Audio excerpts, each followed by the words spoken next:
Welcome to the Good Ride. I'm James Beastie. Well, I've never gotten into a deep V-neck or a double.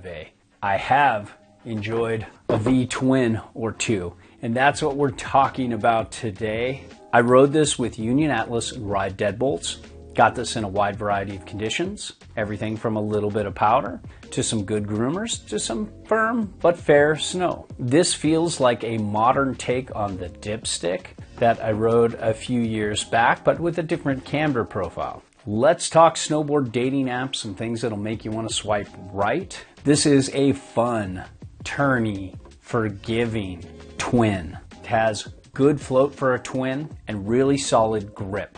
Has a pretty fast base when well waxed, and it's pretty good in all conditions. Some things that might make you want to swipe left. This triple camber technology, the three camber profiles on this board can sometimes fight each other and feel a little hooky. It can still feel a little loose, not quite auto spinny, but loose and hooky. And it doesn't quite have the spring out of the turn as Ripsaw, Shockwave, and recurve camber does. And as you know, we put out honest, objective, unbiased reviews without any brand oversight. And we can do that thanks to the support of shops like Blower Board Shop. They have a strong presence online. So if you want to support the Good Ride and keep objective reviews flowing, check out Blower Board Shop, click through our links and see if something works for you there. Let's talk shape. This is a true twin with a centered stance. Rides very centered, very between the feet.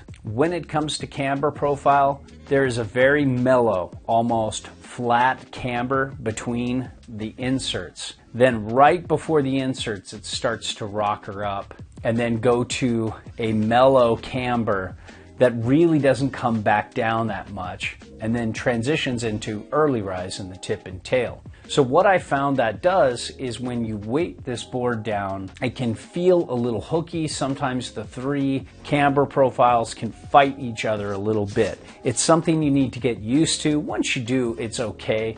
It's no worse than their rocker and camber, their Ripsaw, or their Shockwave. It just takes a little while to get used to that feel. It does feel a little more stable than their hybrid rocker profiles I just mentioned, but it's still not like their recurve camber or other more camber dominant rides out there. I will say, despite that hooky feel, it's a pretty forgiving ride, and it hooks but doesn't catch a lot. So I think most people will be okay, but if you want something more forgiving, look towards the few rocker and camber profiles they have left in Never Summer's line. When it comes to edge hold, there is a slight disruption in the side cut. It's very mellow, but it is there. What really comes into play is this extra bit of camber here that happens between the bindings, adds to the grip. Then you have the tip and tail when that's weighted down. All three of these camber profiles, when they work together, really give solid edge hold.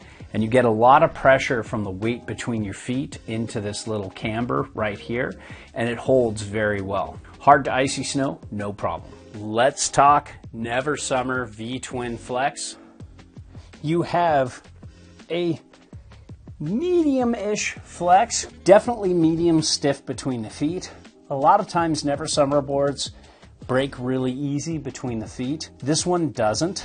Then when you get to the nose and tail, it's a lot softer right here, and you can lean into this and butter pretty easy. Here's the nose, pretty much the same feeling, and it's pretty easy to engage and get this to pop on an ollie, but I have found that I like Ripsaw Shockwave camber profiles a little better because it's a little easier to lean back and engage that camber over the tail or over the nose on an ollie or nollie. With this, it feels like you're popping more between the feet with the lesser of the three cambers. But it still pops pretty well, and it's very easy to butter and play around with. And what I found in hard to uneven snow is this tip and tail can get a little clown shoey, a little bouncy, but this chatter quiets down as it gets to your feet, and Never Summer just has amazing dampness. They're really good at making hard micro bumpy snow more manageable and soft uneven snow more manageable. If you were to compare the same flex rating to other peers in the industry, this would be a little more damp overall compared to most. When it comes to pointing it, if you get this a little bit on edge, just slightly weight towards the edge instead of flat base, this does pretty well, but as you can see, it has a more turny side cut, and it's not the best straight liner, but if you want to straight line into a kicker or two of any size that most average riders will want to hit, this will be fine. I always appreciate the base glide that Never Summer has. They're not the fastest of fast, but when well waxed, they're definitely upper tier and better than most boards at this price point. When it's not waxed, it can get a little thirsty, it can get a little dry, but it's better than a lot of boards that are this thirsty and dry. But still, if you wax this thing consistently, you're going to get very good glide. When it comes to carving, I tried a front foot weighted turn and it felt a little bit washy. It didn't have a really good spring throughout the turn. Then I back foot weighted the turn and it didn't feel right either. It felt a little washy and a little weird too. Then I center weighted the turn and it was much better. So this really likes you to engage this camber between the feet and turn through. And this could across the groomer carve a little better. It's a little more on the turny side for twins. Ride and switch on this was easy either way. It's a true twin, obviously. This would be a fun board to ride in pipe for an average rider like myself. This wouldn't be bad for kickers either. I did find that it tracked well into the little micro side hits and tiny jumps that I engaged in. And jibbing's okay, but not ideal. And when it comes to powder, you don't have really much or any setback on board. You want to ride this centered, you want to keep it centered, you want to ride switch and powder either direction. And what I found is this big nose and tail going into this narrower waist floated really well and had a very turny, surfy feel for a twin. And it was very fun. And overall, I think this Fusion triple camber, it takes a little bit getting used to.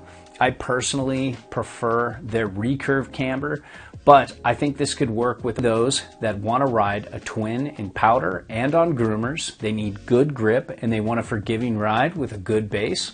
This isn't a bad option. Hey everybody, Davey Boy here, and today I'm going to bring you a big guy's perspective on the Never Summer V Twin. I rode this with my Union Force bindings, Burton Ion boots, size 12. I am 6'3.5", 250 pounds. And I rode this for a couple of days. I got it out on some nice firm groomers to start the morning that turned into some slushy laps later in the day. For the sizing on this board actually felt really small underfoot. Even though it's a 161, it felt more like a 57 or a 58 underfoot.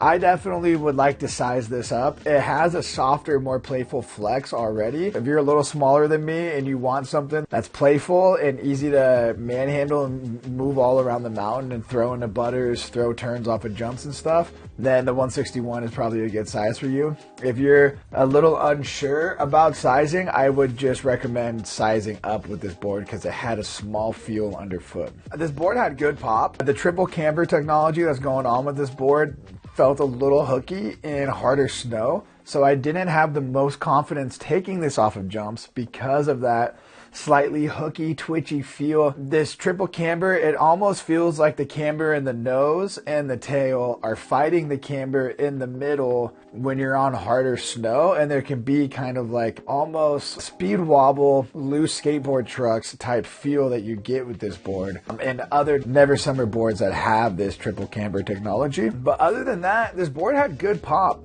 It was very playful. For a softer board, it wasn't too chattery or damp and easy to access the pop. This board would be very easy to butter. I like this slight swallowtail in the nose and tail. I think for a twin, this board had a very fun turning experience. It felt almost directional, and I think that's very fun, and it's definitely going to give you a little bit better float and powder versus a normal centered twin.